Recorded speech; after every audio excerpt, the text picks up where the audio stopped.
अस्सलाम वालेकुम, मैं हूं रेहान तारिक और आप देख रहे हैं दास्ताक। निगरान वज़ीर आज़म अनवारुल हक काकड़ 2 रोज़ा दौरे लाहौर पर हैं, जहां गुज़श्ता रोज़ उन्होंने Lahore university of management sciences यानी लम्स का दौरा किया, जहां लम्स के तालिब इल्मों के साथ एक इंटरैक्टिव सेशन भी ज्वाइन किया। इस सेशन में तलबा की जानिब से पूछे जाने वाले बेधड़क सवालात और वज़ीर आज़म की जानिब से खद्दा पेशानी से दिए जाने वाले जवाबात काबिल तहसीन थे। बच्चों के सवालात से महसूस हुआ कि अगर शऊर का कोई चेहरा होता तो यकीनन वो चेहरा बच्चे ही हैं, जिन्होंने जनाब वज़ीर आज़म से 90 दिन में इलेक्शंस ना होने से लेकर मईशत की तबाही, सियासत में जारी मनफी किरदार, धांधली और इस कदर गुंजलक मुल्की मसाइल छोड़कर यूनिवर्सिटी आने और 50 मिनट की ताख़ीर जैसे सवालात करके अनवारुल हक काकड़ साहब को थोड़ी देर के लिए मुश्किल में तो डाला। उन्होंने साबित किया कि आज का नौजवान डरा सहमा नहीं है, उसे पता है कि वो क्या कह रहा है। मौजूदा बौसीदा सिस्टम पर उनका एतमाद मुतज़लज़ल है, इसलिए उनका गुस्सा कभी किसी अंदाज और कभी किसी और अंदाज से निकल रहा है। तलबा के सख्त और तनकीदी सवालात ही थे कि कल के सेशन के बाद आज तकरीब के दौरान वज़ीर आज़म को ये बताना पड़ा कि लम्स के बच्चे हमारे बच्चे हैं, शरारतें करते रहते हैं, कोई बात नहीं, यही करते रहते हैं। लम्स के तलबा की जानिब से पूछे गए सवालात को शरारत करार दे रहे हैं और कह रहे हैं कि वो भी अपने ज़माने तालिब इल्मी में शरारतें करते रहे। निगरान वज़ीर आज़म अनवारुल हक काकड़ से कल के सेशन में एक सवाल ये भी पूछा गया कि मैं अपने दुख का इजहार करना चाहूँगा कि आप यूनिवर्सिटी के असातिज़ा का इंतज़ार कराते रहे, स्टूडेंट्स भी बैठे रहे, 50 मिनट ताख़ीर से आए हैं। मैं शर्मिंदा हूँ कि मेरे मुल्क के निगरान वज़ीर आज़म को इल्म की कदर नहीं है। किस अंदाज में सवाल हुआ, कैसे रिस्पॉन्ड किया केयर टेकर प्राइम मिनिस्टर ने, ज़रा उसकी एक झलक आपके सामने रखता हूँ।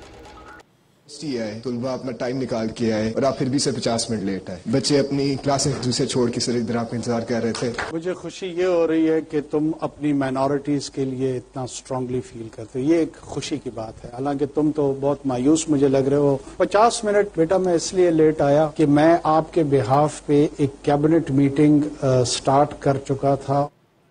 90 रोज में इलेक्शंस ना कराने से मुतालिक भी सवाल केयर टेकर प्राइम मिनिस्टर से पूछा गया।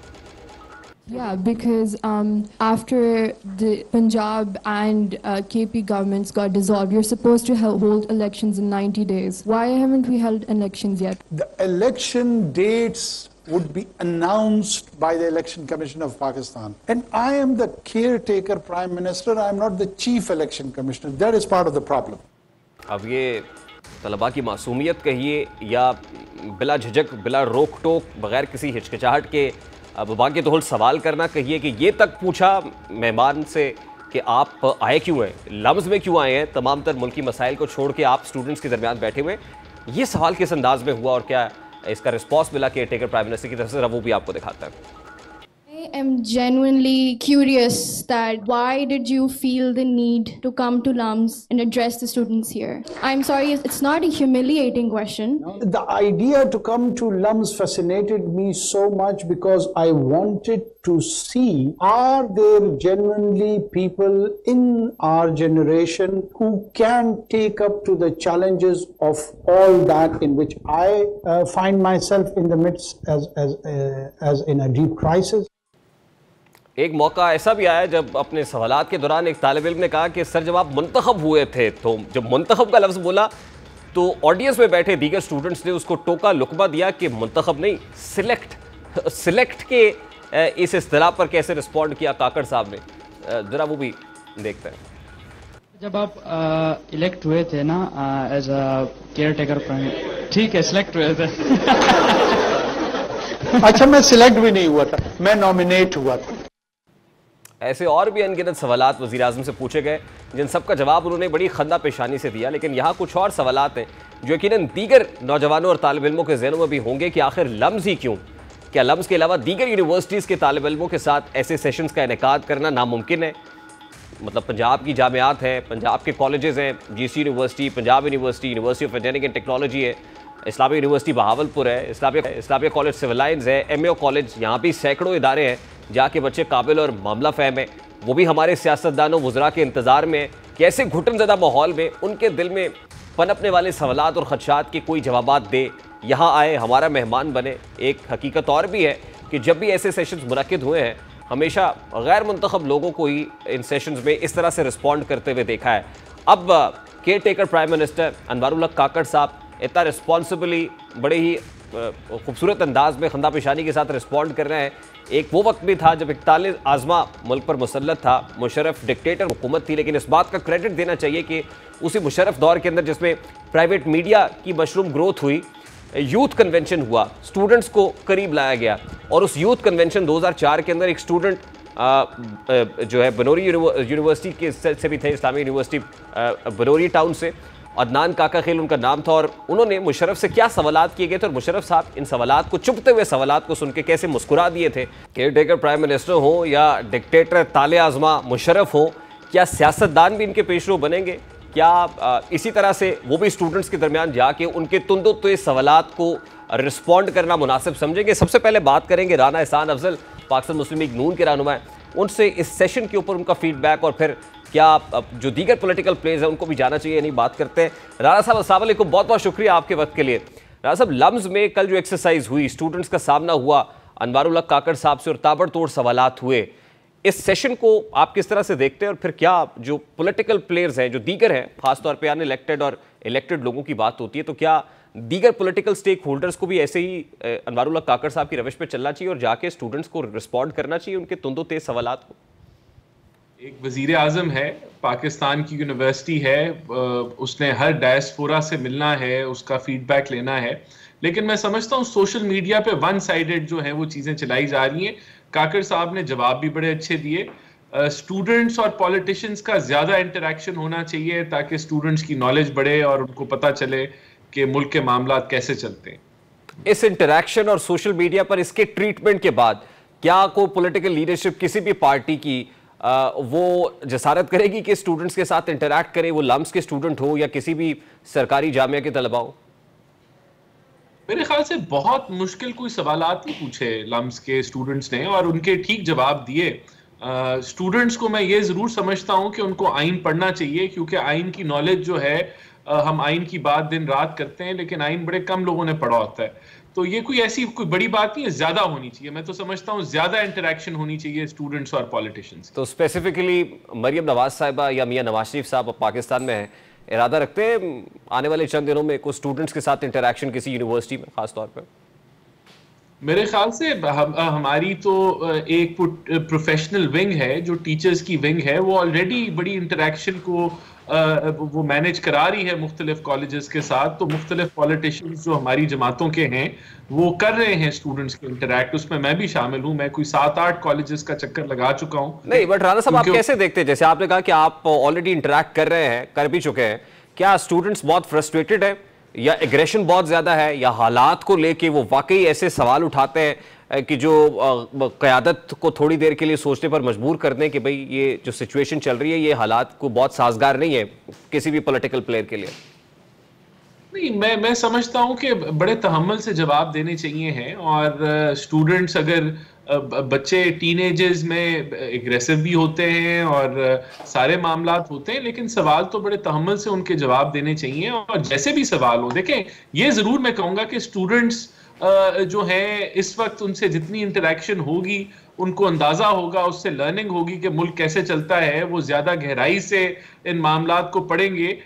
लेकिन पॉलिटिशियंस इंटरैक्ट करना भी तो नहीं चाहते। देखिए अनवारुल हक काकड़ साहब एक अनइलेक्टेड प्राइम मिनिस्टर है, जाहिर है वो उस तरह से इलेक्ट होके नहीं आए हैं, वो तो लीडर ऑफ द ऑपोजिशन और लीडर ऑफ द हाउस की कंसल्टेशन से हुए और एक ही प्रोसेस है, उस प्रोसेस को से होके आया है। उसके साथ साथ मुझे याद है 2004 में प्रेसिडेंट मुशर्रफ ने कन्वेंशन कराया था, यूथ कन्वेंशन, उसके अंदर वो एक बड़ा सख्त सवाल किए थे अदनान काका खेल साहब ने और उसको कैसे हम्बली रिस्पॉन्ड किया था बड़ी शाइस्तगी के साथ परवेज़ मुशर्रफ साहब ने। तो उससे ये तासुर मिलता है कि जो अनइलेक्टेड लोग हैं शायद वो सख्त सवालात सुन लेते हैं, खंदा पेशानी से रिस्पॉन्ड भी कर देते हैं, लेकिन जो पॉलिटिकल प्लेयर्स हैं जिनको असल में जमहूरी रवैया दिखाना चाहिए वो तो तलबा के दरमियान आके और इस तरह से ब्लंट क्वेश्चंस को शायद फेस ही नहीं करना चाहते हैं। देखें, मैं समझता हूं कि जो काकड़ साहब हैं वो भी एक आईनी प्रोसेस के जरिए वजीर आजम बने। आइन इजाजत देती है कि केयर टेकर सेटअप हो और उसका पूरा तरीका कार आइन में वाज़ेह है कि किस तरीके से उसको नॉमिनेट किया जाता है। तो ये भी आईनी एक टेम्परेरी सेटअप है जिसके वो वजीर आजम है।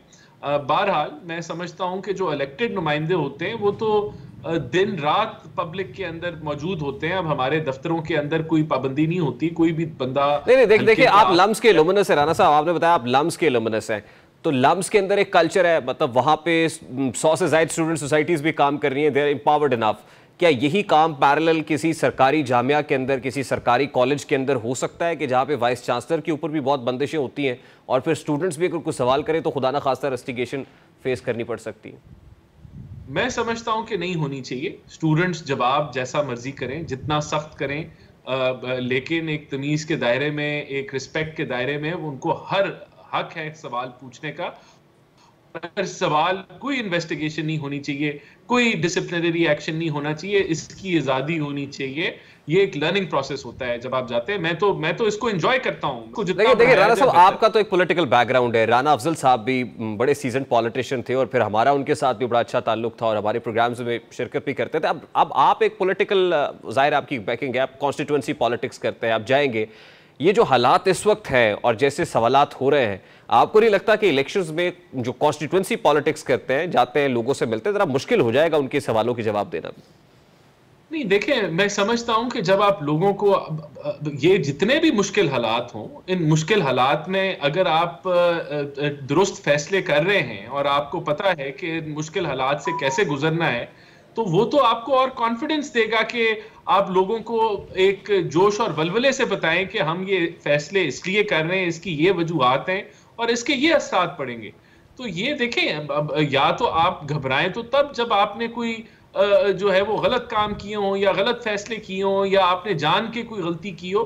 तो मैं नहीं समझता कि जितने भी मुश्किल हालात हों वो आपको अवाम में जाने से रोकते हैं। अवाम को जाके आप हकायक बताएं, मुश्किल तरीन हालात में भी बताएं कि क्या वजूहात हैं कि हम यहाँ क्यों खड़े हैं और इधर से निकलना कैसे, तो लोग सुनना चाहते हैं। राना साहब, लास्टली देखिए, काकड़ साहब से भी सवाल हुआ कि 90 डेज के बाद इलेक्शंस नहीं हो रहे हैं और फिर काकड़ साहब का अपनी जो टेन्योर है वो 6 नवंबर को जो कॉन्स्टिट्यूशन कहता है उस पर तो कंप्लीट हो जाएगा, लेकिन इसके बाद भी मामला चल रहा है क्योंकि इलेक्शन कमीशन अभी तक कोई तारीख नहीं दी है।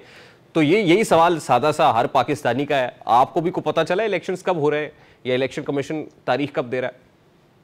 देखिए, इलेक्शन कमीशन ने 28 जनवरी की तारीख को प्रपोज किया है और मैं समझता हूं इसका यही मतलब है कि जनवरी का एंड होगा या फरवरी का शुरू होगा, लेकिन हम इलेक्शन प्रोसेस तो अब दिन ब दिन, मुझे तो लगता है कि हम उस तरफ बड़ी तेजी से मूव कर रहे हैं। बहुत शुक्रिया। राना एहसान अफजल साहब पाकिस्तान मुस्लिम लीग नून के रहनुमा हमारे साथ मौजूद थे। इस वक्त सीनियर सहाफ़ी तज्ज़ियाकार अम्मार मसूद साहब ने हमें ज्वाइन किया है। अस्सलाम वालेकुम अम्मार साहब, बहुत बहुत शुक्रिया आपके वक्त के लिए। अम्मार साहब, सबसे पहले तो बड़ा सादा सा सवाल है, गुज़श्ता रोज़ लम्स के स्टूडेंट्स के साथ जो इंटरेक्शन हुआ केयर टेकर प्राइम मिनिस्टर का, आपने देखा होगा। वाई लम्स? ये कोई सरकारी यूनिवर्सिटी, कोई सरकारी जामिया, सरकारी कॉलेज क्यों नहीं? Why only LUMS? ये जो सवाल है ये सादा सा सवाल नहीं है, it's a very good question, लेकिन इसकी बहुत सारी कॉनोटेशन और बहुत सारे शेड्स हैं। मेरी ख्वाहिश ये होगी कि अगर आप मुझे थोड़ा सा वक्त दें तो मैं उन सारे एंगल्स पर मुख्तसरन बात कर सकूं। जी प्लीज। पहली बात तो ये है कि हमें इस बात की तसल्ली हुई कि उस जगह पे क्या हुआ, किसने क्या सवाल किया, वज़ीर आज़म ने क्या जवाब दिया, हमें ये बताया गया कल से अब तक कि वो सब कुछ सच नहीं था। सच वो था जो सोशल मीडिया बोलता है, और चाहे वो किसी चीज़ को भी ट्रेंड बना ले, किसी चीज़ को भी सानेहाए लम्स कहना शुरू कर दे, किसी सवाल के आगे किसी और सवाल का जवाब लगा दे। हकीकत इस दौर में अब वो हो गई है, अब सच से ज़्यादा, हक से ज़्यादा, दुरुस्त बात से ज़्यादा ये इम्पॉर्टेंट है कि आपके लाइक्स कितने हैं, आपके व्यूज़ कितने हैं, आपकी वीडियो वायरल हो रही है, आप 2 घंटे के लिए इस मुल्क के हीरो बन रहे हैं या नहीं बन रहे। एक तो ये बड़ा ख़तरनाक एंगल है। दूसरा, जो वज़ीर आज़म से गुफ्तगू हुई, असल में ना हमें आदत नहीं है कि हमारे हुक्मरान लोगों के सामने जवाबदेह हों। सारी दुनिया में ये होता है। हमने अवाम को इसलिए रखा हुआ है कि 5 साल के बाद आते हैं, एक डब्बे में एक पर्ची डाल देते हैं और हम कहते हैं जी कि जमहूरियत आ गई, जमहूरियत आ गई। जमहूरियत सिर्फ इलेक्शन का नाम नहीं है, ये कुछ जमहूरी इक़्तिदार का, जमहूरी सोच का, जमहूरी हकूक़ का और जमहूरी फ़राइज़ का भी नाम है। वो हमें नहीं आते। तो ये बड़ी रेयर अपॉर्चुनिटी होती है कि कोई शख्स बैठा हो तो कुछ, मेरे ख्याल में ना इधर से जज्बात काबू में रहते हैं ना उधर से जज्बात काबू में रहते हैं। उसकी कतई नज़र इस बात से कि कंटेंट ऑफ द क्वेश्चंस क्या था और उसका किस इंटेंट के साथ जवाब दिया गया, मुझे ये बात इंतहाई खुशकुन और खुशाइन महसूस हुई कि तलबा बैठे हैं, बात कहने का और बात सुनने का हौसला है, डेमोक्रेसी बहुत ही कम ही सही लेकिन कहीं ना कहीं दिखाई तो दे रही है। और फिर पाकिस्तान टेलीविजन इस सारे के सारे एक्सरसाइज को बराह रास्त नशर भी कर रहा था। लेकिन आज मैं आपको बताऊं कि लाहौर ही में, क्योंकि प्राइम मिनिस्टर साहब मौजूद है, एक और जामिया में वो तलबा में इसनाद तकसीम करने के लिए पहुंचे और वहां से मुझ तक जो खबर पहुंची है वो ये है कि वहां स्टूडेंट्स के, उनके पेरेंट्स के मोबाइल फोन्स ले लिए गए, सोशल मीडिया के ऊपर बैन कर दिया गया, आप कोई फोटो नहीं ले सकते, सोशल मीडिया का इस्तेमाल नहीं कर सकते, बात कह नहीं सकते, बात कर नहीं सकते। तो कल जो कुछ हुआ है, क्या ऐसा तो नहीं होगा कि इसके बाद ये कतगनी लग जाएगी कि अब कोई तलबा सवाल नहीं करेंगे, प्राइम मिनिस्टर का कोई इंटरेक्शन नहीं होगा किसी भी यूनिवर्सिटी में स्टूडेंट्स के साथ? असल में होता ही है ना कि जहाँ पे तलबा यूनियन नहीं है, जहाँ स्टूडेंट पॉलिटिक्स को गुनाह जुर्म करार दिया गया है, वहाँ पर जब भी कोई बंद खुलता है तो उसमें बहुत तुंदी से पानी आता है, ग्रेजुअली चीज़ें हमवार हो जाती हैं। इसी तरह तलबा के साथ जब इंटरेक्शन होगा शुरू में तो उनको यकीन ही नहीं आएगा, उन्हें यूं लगेगा कि जैसे ये बंदा फंस गया हमारे आगे, अब हम जो मर्जी करें। ग्रेजुअली उन्हें समझ आएगा कि इसमें तहम्मुल की बहुत ज़्यादा ज़रूरत है, इसमें दानिश की, हिकमत की बहुत ज़रूरत है। प्राइम मिनिस्टर को जिच करना मकसद नहीं है, प्राइम मिनिस्टर से मालूमात हासिल करना मकसद है। एक और बात, हमारे यहाँ सरबराहान मुमलिकत, जैसे फौजी सरबराहान मुमलिकत भी हमारे गुजरे, वो ज़्यादातर इस जब नौजवानों से गुफ्तगू करनी होती है, कोई लम्स चला जाता है, दूसरा शख्स चला जाएगा, IBA चला जाएगा, या फोर्सेस की किसी यूनिवर्सिटी में नस्ट में चला जाएगा, इस तरह का। ये नहीं होना चाहिए। असल में अगर आप नौजवानों के जहनों को जानना चाहते हैं, उनसे इंटरेक्शन करना चाह रहे हैं, तो ये तो एलीट इंस्टीट्यूट है ना, इसमें जो नौजवान पढ़ता है उसका पाकिस्तान के आम नौजवान से क्या ही ताल्लुक है? कोई ताल्लुक नहीं है। ये तो 0.1% लोगों में शुमार होते हैं नौजवान। तो वो भी बहुत इंपॉर्टेंट है, जो इस्लामिया कॉलेज बहावलपुर में पढ़ता है, जो लिया के किसी कॉलेज में पढ़ता है, जो रावलपिंडी के किसी कॉलेज में पढ़ता है, जो गुजरात, जेलम, खारियाँ, सांगड़, वजीरिस्तान, इन इलाकों में भी नौजवान कॉलेजों में पढ़ते हैं ना, और वो आम नौजवान है हमारे आप जैसे, और वो IBA और लम्स वाले बच्चे नहीं हैं। तो उनसे इंटरेक्ट करना चाहिए। मुझे sir you have rightly pointed out, लेकिन उसमें का बात ये है ना कि जिस यूनिवर्सिटी की बात हम कर रहे हैं वहां पर कुछ 100 से ज्यादा स्टूडेंट सोसाइटीज हैं जो को करिकुलर एक्टिविटीज़ में रहता है। जो दीगर जिनकी बात करें, जैसे आपने स्टूडेंट यूनियंस पे बैन की बात की, स्टूडेंट बॉडीज़ पे बैन की बात की, तो वहाँ पर तो इतना घुटन ज़्यादा माहौल है कि आप यूनाइट हो नहीं सकते, आप कोई स्टूडेंट गैदरिंग कर नहीं सकते, करेंगे तो रेस्टिगेशन का सामना करना पड़ेगा। और वहाँ पर अगर कोई वज़ीर आज़म जा रहा होगा तो वाइस चांसलर के ऊपर भी एक बहुत बड़ा प्रेशर होगा कि मैंने कुछ ऐसा होने नहीं देना जो डेकोरम के खिलाफ हो। तो एक बहुत प्रेशर ज़्यादा, बहुत घुटन ज़्यादा, हवस ज़्यादा माहौल होगा किसी सरकारी जामिया का। देखें भाई, ये ग्रेजुअली चीज़ें ठीक होती हैं। पहली दफ़ा जब वज़ीर आज़म जाएगा तो इसी तरह होगा, लेकिन अगर वो इसे रूटीन बना लेंगे तो चीज़ें बेहतर होंगी। और जहाँ पे शायद प्राइम मिनिस्टर साहब ने भी पढ़ा हो, तो वो इसी तरह के लोगों से इंटरेक्शन ज़्यादा मानी खेज होगा। और अगर वहाँ पे स्टूडेंट यूनियंस नहीं है, वहाँ पे अगर कोई उनके चांसलर्स हैं या प्रिंसिपल्स हैं जो स्टूडेंट्स के साथ ये बर्ताव करते हैं, तो फिर ये हेड ऑफ द स्टेट। बहुत बहुत शुक्रिया। पाकिस्तान क्रिकेट टीम आज बांग्लादेश के खिलाफ ग्राउंड में है, जहां इसकी जीत के वाज़े इम्कानात हैं। और एक ऐसे माहौल में इस जीत के इम्कानात पैदा हुए कॉम्प्रिहेंसिव विक्ट्री की, जब पाकिस्तान क्रिकेट बोर्ड बहुत सारी कंट्रोवर्सी, बहुत सारी तनकीद की जद में है। जो चेयरमैन सिलेक्शन कमेटी है जनाब इंजमामुल हक साहब, वो रेजिग्नेशन दे चुके हैं, इस्तीफ़ा आ गया। और ये इस्तीफ़ा ऐसे वक्त में आया है कि जब कॉन्फ्लिक्ट ऑफ इंटरेस्ट का इल्ज़ाम लगा कि इस वक्त जो सिलेक्शन कमेटी के चेयरमैन हैं इंजमामुल हक साहब, वो एक प्राइवेट कंपनी के डायरेक्टर हैं जो प्लेयर्स को मैनेज करती है, याजू इंटरनेशनल लिमिटेड।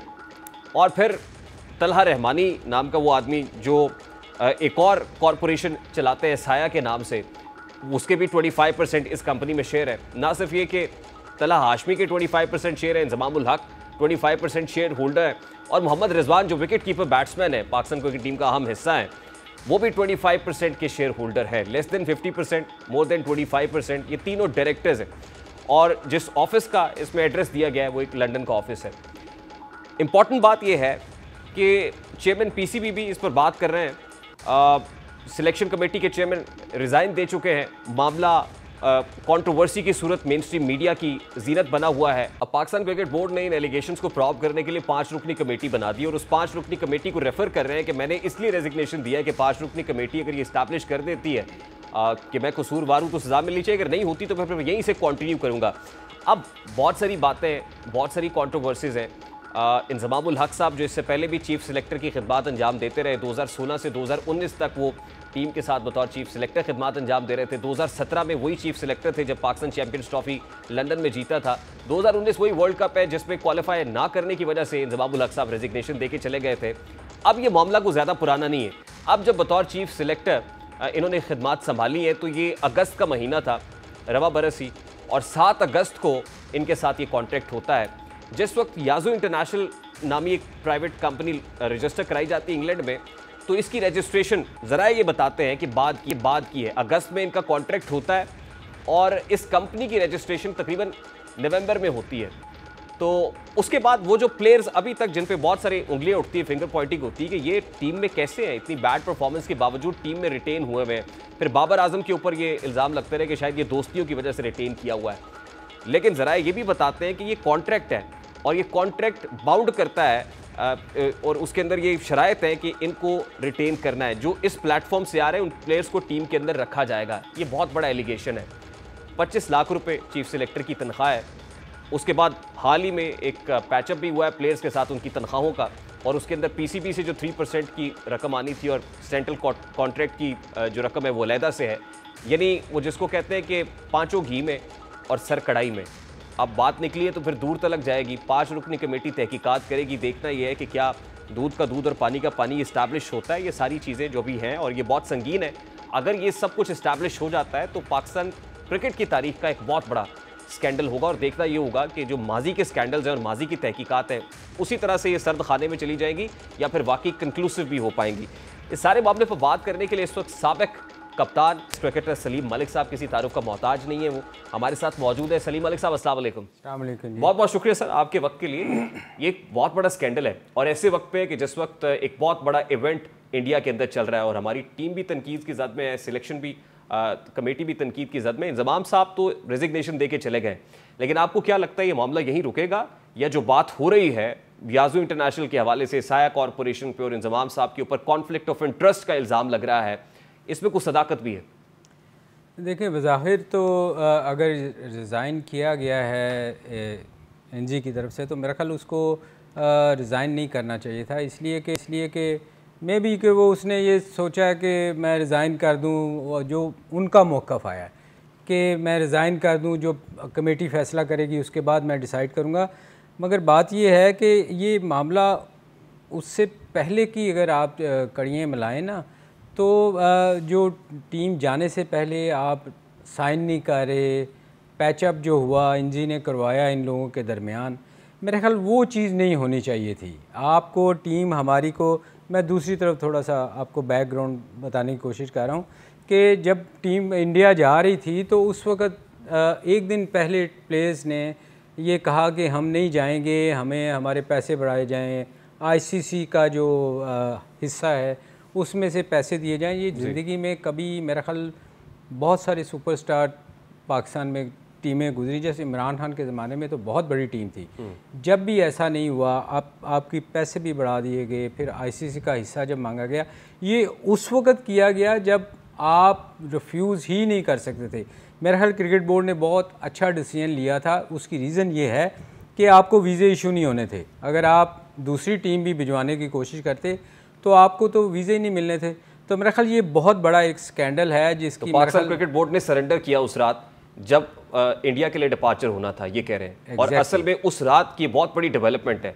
कहने को तो बज़ाहिर इंजमामुल हक साहब जो सिलेक्शन कमेटी के चेयरमैन, उन्होंने पैचअप करा दिया, बट ये पैचअप किस कॉस्ट पे था? ये तो अब कमेटी बताएगी, मैं तो इसको डिसाइड नहीं कर सकता। मगर जो सुनने में आया कि वो उसमें कमीशन ली गई, मुझे नहीं पता इस चीज़ का, टू बी ऑनेस्ट। देखें, मैं बैठ के पैचअप कराने वालों ने कमीशन ली, ये सुनने में, ये जो मैं टीवी पे सुन रहा हूँ बार बार के जी ये इस तरह की कुछ चीज़ें हुई हैं। सर आप नाम नहीं ले, हम कह देते हैं इंजमामुल हक साहब पैचअप करा रहे थे और कोई ना कोई कमीशन लिया होगा प्लेयर्स और मैनेजमेंट के दरमियान पैचअप कराने का। ये एक बहुत बड़ा एलिगेशन है इन इटसेल्फ एक बहुत बड़ा एलिगेशन है। जाहिर है जो इन्वेस्टिगेशन कमेटी है वो इसको प्रॉब कर रही है और इस्टेब्लिश तो फिर ही होगा, लेकिन कह देते हैं अभी सारे इल्ज़ामात उनके ऊपर है। मगर मुझे एक चीज़ बताएं, कभी कमेटियाँ आज तक बनी हैं पाकिस्तान में, कभी कोई फैसले हुए हैं? सर मैं उस तरफ आता हूँ, आपसे बेहतर कौन जानता है कि फैसले हुए या कंक्लूसिव हुई या नहीं हुई। आप तो खुद इस पे डसे हुए हैं एक कमेटी की, वो कमेटी जो आज तक निकली नहीं। मुझे बताएं सर कि ये इंज़मामुल हक साहब की क्रेडिबिलिटी बहुत बुरी तरीके से डैमेज हो रही है। रिज़ाइन उनको इसलिए करना पड़ा होगा ना कि वो अपने आप को ज़रा अलहदा कर लें ताकि शफाफ अंदाज में तहकीकात हो सके। ये प्लेयर पावर की बार बार बात होती थी कि प्लेयर पावर है, और तो ये उस रात जो बारगेनिंग हुई और क्रिकेट की हिस्ट्री के अंदर पाकिस्तान क्रिकेट की पीसीबी से प्लेयर्स ने मनवा लिया कि आईसीसी बनी भी उनको जानी चाहिए। ये प्लेयर पावर थी, फिर प्लेयर पावर कहेंगे, या कोई कॉन्ट्रैक्ट था कि उस कॉन्ट्रैक्ट में ये शामिल था कि इनको रखना भी है, हमने इन्हीं प्लेयर्स को खिलाना है और इनको ये फीस भी लेके देनी है। देखें जो बज़ाहिर नज़र आ रहा है प्लेयर पावर तो है, अगर ये ऐसा ना होता तो शायद यहाँ तक बात ना जाती। मगर बात ये है कि देखें जो टीम के कुछ प्लेयर्स को हम भी टीवी पे बैठ के बहुत क्रिटिसाइज़ कर रहे थे जी। नवाज़ है, फ़खर था, इमाम थे और शदाब थे, बहुत सारे प्लेयर ऐसे थे जिनको हम क्रिटिसाइज़ करते थे कि ये टीम में परफॉर्मेंस ना होने के बावजूद क्यों खेले जा रहे हैं। तो देखें जब ऐसी चीज़ें हुई और फिर ये स्कैंडल सामने आया और इन्हीं प्लेयरों के नाम उसमें शामिल थे, तो मेरा ख्याल फिर उंगलियां तो उठेंगी कि क्यों नहीं। You can easily connect the dots कि ये क्योंकि इस कंपनी के थ्रू आ रहे थे तो उनके साथ मुआहदा ये था कि आपको टीम से बाहर नहीं किया जाएगा बल्कि टीम में रखा जाएगा। और जाहिर है बाहर जिसने करना है, जिसने सिलेक्ट करनी है टीम, अगर वो डायरेक्टर होगा तो ये चीज़ें तो कनेक्ट करना बड़ा आसान है। ये देखें ना, फिर चीज़ें कनेक्ट होती हैं इस किस्म की, जब इस किस्म की बातें हों। मगर मैं ये इस चीज़ को आई डोंट नो, मैं इसको नहीं मानता कि ऐसा हुआ होगा। मगर चूँकि परफॉर्मेंस प्लेयर्स की बहुत गंदी थी तो हम लोग बहुत क्रिटिसाइज़ कर रहे थे और हमें समझ नहीं आ रही थी कि ये प्लेयर्स क्यों नहीं इनकी रिप्लेसमेंट हम कर रहे। बाहर जो बेंच पे बैठे हैं वो प्लेयर क्यों नहीं खेल रहे। आज खेले हैं, आज देखें जब कोई प्रेशर नहीं है, हम टीम आज अच्छा भी कर रही है। और आप ये कह रहे हैं कि पाकिस्तान क्रिकेट टीम पे कुछ साया था, वो ख़त्म हो गया है, उठ गया है तो टीम अच्छा परफॉर्म कर रही है आज। साया तो देखें, मैं टू बी ऑनेस्ट मैं आपको एक बात बताऊँ, अगर इनकी जगह हूँ ना, अगर जब जैसे जिन प्लेयरों ने ये जाने से पहले साइन किया था, अगर मैं हूँ तो मैं आके सारी टीम चेंज कर दूँ। क्योंकि ये जाने से पहले जो इन लोगों ने पाकिस्तान क्रिकेट बोर्ड के साथ किया था, अनफॉर्चुनेटली हमारे यहाँ होता ये है कि हमारे यहाँ चेयरमैन ही परमानेंट नहीं, कोई हर 2 माह के बाद चेयरमैन चेंज हो जाता है। उस वजह से आप कोई डिसीजन ले नहीं पाते। मेरा ख्याल है कि आके आपको टीम चेंज करनी चाहिए। ऑस्ट्रेलिया जो टीम जानी है बिल्कुल नई टीम जानी चाहिए। Sir I have to take a very quick short break. मुझे बताइए, इंजमाम साहब तो इस्तीफा दे के चले गए, याजू इंटरनेशनल लिमिटेड के अंदर मोहम्मद रिजवान साहब भी हैं जो उसके डायरेक्टर हैं। क्या ये कॉन्फ्लिक्ट ऑफ इंटरेस्ट की बहुत बड़ी जीती जागती मिसाल नहीं है? इनसे भी कोई बाज़पुरस होनी चाहिए। देखें जिन जिन का नाम उसमें है उनसे बिल्कुल पूछगिछ होनी चाहिए। और मैं क्यों बार बार कह रहा हूँ कि ये टोटल नई टीम ऑस्ट्रेलिया के लिए जानी चाहिए। प्रोग्राम के इस हिस्से में आवाम के लिए खुशखबरी है और एक बुरी खबर। बुरी खबर से मुताल्लिक तो आवाम की अक्सरियत जान चुकी होगी कि उन पर गैस बम गिरा दिया गया है। गर्मियों में बिजली के बिलों ने आवाम के औसान खता की और अब सर्दियों में गैस के बिल भी आवाम के अजाब में इजाफा करेंगे। गुज़श्ता शाम पेट्रोलियम डिवीजन ने गैस की कीमतों में इजाफे से मुताल्लिक एलामिया जारी किया, जिसमें बताया गया कि माहाना 25 से 90 मुकाब मीटर तक गैस के प्रोटेक्टेड सारिफीन के लिए कीमत नहीं बढ़ाई गई। ताहम जो नॉन प्रोटेक्टेड सारिफीन है उनके फिक्स चार्जेस 10 रुपये से बढ़ाकर 400 रुपये कर दिए गए हैं। एलामी में कहा गया कि नॉन प्रोटेक्टेड घरेलू सारिफीन के लिए गैस की कीमत में 172% से ज़ायद इजाफा किया गया है, जबकि माहाना 25 मुकाब मीटर के सारिफीन के लिए कीमत 200 से बढ़ाकर 300 रुपये फी MMBTU और माहाना 60 मुकाब मीटर इस्तेमाल पर गैस की कीमत 300 से बढ़ाकर 600 रुपये फी MMBTU मुकर्रर की गई है। एलामी में बताया गया है कि माहाना 100 मुकाब मीटर इस्तेमाल पर गैस की कीमत 400 से बढ़ाकर 1000 रुपये, माहाना 150 मुकाब मीटर इस्तेमाल पर गैस की कीमत 600 से बढ़ाकर 1200 रुपये और माहाना 200 मुकाब मीटर इस्तेमाल पर गैस की कीमत 800 से बढ़ाकर 1600 रुपये फी MMBTU कर दी गई है। एलामिये के मुताबिक माहाना 300 मुकाब मीटर इस्तेमाल पर गैस की कीमत 1100 से बढ़ाकर 3000 रुपये, माहाना 400 मुकाब मीटर इस्तेमाल पर गैस की कीमत 2000 से बढ़ाकर 3500 रुपये और माहाना 400 मुकाब मीटर से ज़ायद इस्तेमाल पर कीमत 3100 यानी 3100 से बढ़ाकर 4000 रुपये फी MMBTU मुकर्रर की गई है। तनूरों के लिए गैस की कीमत 600 रुपये, पावर प्लांट्स 1050 रुपये फी MMBTU बरकरार है, जबकि सीमेंट सेक्टर के लिए गैस की कीमत 4,400 रुपये, CNG सेक्टर के लिए 3,600 रुपये मुकर्रर की गई है। बरामदी सनतों के लिए गैस की कीमत 2,100 रुपये और गैर बरामदी सनतों के लिए गैस की कीमत 2,200 रुपये फी MMBTU मुकर्रर कर दी गई है। गैस की कीमतों में इजाफे पर रद्दअमल देते हुए कि मुल्क का नुकसान खत्म करने के लिए गैस की कीमतों में इजाफा जरूरी था। इस बारे में निगरान वजीर तवानाई क्या कहते हैं, जरा उसकी एक झलक आपके सामने रखते हैं। आसान फैसला नहीं था, ये एक मजबूरी में, मुल्क के मफाद में ये फैसला करना ज़रूरी था। अगर माजी में कीमतें हर साल आहिस्ता आहिस्ता एडजस्ट की जाती तो आज इतना ज़्यादा इंक्रीज ना करना पड़ता हमें। आवाम के लिए अच्छी खबर पेट्रोलियम मसनूआत की कीमतों से मुताल्लिक ये है कि आज रात को पेट्रोलियम मसनूआत की कीमतों में तकरीबन 18 से 20 रुपए की मजीद कमी मुतवक्के है, जिससे पेट्रोल की कीमत कम से कम 270 रुपए से नीचे आने का इम्कान है। अगर निगरान हुकूमत पेट्रोलियम लेवी में मजीद इजाफा नहीं करती तो हाई स्पीड डीजल यानी HSD की कीमत में तकरीबन 5 से 6 रुपए फी लीटर कमी का इम्कान है, जबकि पेट्रोल तकरीबन 18 रुपए फी लीटर सस्ता हो सकता है। गुज़श्ता 15 रोज में डॉलर के मुकाबले में रुपए की कदर में तकरीबन 3 रुपए का इजाफा हुआ है। इस दौरान आलमी मार्केट में डीजल की औसत कीमत में तकरीबन $1.3 फी बैरल कमी आई है, जबकि पेट्रोल की कीमत में तकरीबन $3.5 फी बैरल का इजाफा हुआ है। ज़राए ने बताया कि कीमतों में कमी ने हुकूमत को डीजल पर डेवलपमेंट लेवी फी लीटर 55 रुपए से बढ़ाकर 60 रुपए फी लीटर करने का मौका फराहम किया है। ताहम महसूलात की वसूली अब तक तयशुदा अहदाफ से बेहतर रही है। पेट्रोलियम प्रोडक्ट्स पर लेवी पहले ही 60 रुपए फी लीटर है। हुकूमत को बजट हदफ और आलमी मालियाती फंड यानी IMF के साथ किए गए वादों के तहत रवा माली साल के दौरान पेट्रोलियम मसनूआत पर पेट्रोलियम लेवी की मद में तकरीबन 869 अरब रुपए वसूल करने हैं। 30 सितंबर 2023 को खत्म होने वाली पहली तिमाही में कल पेट्रोलियम लेवी कलेक्शन पहले ही 222 अरब रुपए से तजावुज़ कर चुकी थी। ताहम फी लीटर पेट्रोल पर इसके नर्ख बदस्तूर बढ़ते रहे और माली साल की पहली तिमाही के दौरान ये तकरीबन 50 रुपए फी लीटर पर किसी तब्दीली के बगैर बरकरार है। बावसूख ज़राए ने बताया कि मौजूदा टैक्स की शरह और दीगर ओवरहेड्स की बुनियाद पर पेट्रोल की कीमत में 17 से 18 रुपए फी लीटर तक कमी वाक़ हो सकती है, क्योंकि 15 रोज़ के दौरान डॉलर 282 रुपए से कम होकर 279 रुपए पर आ गया है। अगरचे मशरिक़ वस्ता में पेट्रोल की कीमत $88 फी बैरल से बढ़कर $91 फी बैरल हो गई है, जिसे पाकिस्तान स्टेट ऑयल यानी PSO की जानिब से दरामदी कार्गोज किए जाने वाले प्रीमियम में कमी से जुज़वी तौर पर पूरा किया गया है। इससे पेट्रोल की कीमत 270 रुपए फी लीटर से नीचे आ जाएगी। दूसरी जानिब अगर हुकूमत पेट्रोलियम लेवी को 55 रुपए फी लीटर बरकरार रखने का फैसला करती है तो डीजल की कीमत में तकरीबन 5 से 6 रुपए फी लीटर कमी हो सकती है। ताहम कीमत में कमी के पेश नज़र वजारत खजाना पेट्रोलियम लेवी में 5 रुपए फी लीटर इजाफा भी कर सकती है। इस सूरत में डीजल की कीमत में कोई तब्दीली नहीं की जा सकेगी। आलमी मार्केट में पेट्रोल के बरक्स डीजल की कीमत गुज़श्ता 2 हफ्तों के दौरान तकरीबन $1 फी बैरल कम होकर $114 से $113 फी बैरल्स पर आ गई है। लिहाजा अगर हुकूमत पेट्रोलियम लेवी की शरह को बरकरार रखने का फैसला करती है तो डीजल की कीमत तकरीबन 296 से 298 रुपए हो जाए। यह है कि सरकार इस हवाले से क्या फैसला करती है। प्रोग्राम का वक्त अपने इख्तिताम को पहुंचा, आपसे मुलाकात होगी इंशाअल्लाह कल। आप तरफ रखिए ख्याल, अल्लाह हाफ़िज़।